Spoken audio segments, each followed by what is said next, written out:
So what we're doing is kind of talking about the Kalamazoo River and explaining with the community here that a large majority of the community has absolutely no idea that it was bitumen that was spilled into the Kalamazoo, and a lot of people don't know that it was the largest inland oil spill in U.S. history.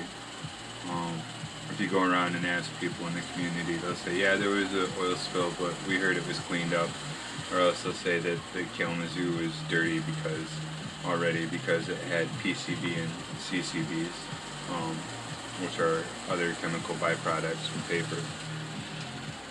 Unfortunately, with this oil spill, it's also the first oil spill of its kind. There's never been bitumen or really an oil spill in a river like this before. And one of the things that people don't understand about bitumen, however you want to say it, is that it sinks. It doesn't float. So when there was an oil spill, it all sunk to the bottom of the river, and because tar sand, bitumen, oil is something that clings to sand, the first thing it did when it hit our bed is fuse with the riverbed. So there's no real way they knew how. They never bothered to have a cleanup plan. They never even wrote one. So we think the first thing that they did is they started dropping chemical dispersant. You were on the river with me today. You seen like how easy it is to find one. I was stepping on them and picked one up because I thought it was a clam.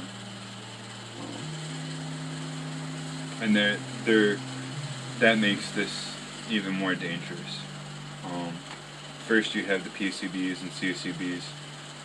There's never been a scientific study. There is absolutely no data in the history of mankind as to what happens when the chemical is fused with bitumen mixed with the PCBs.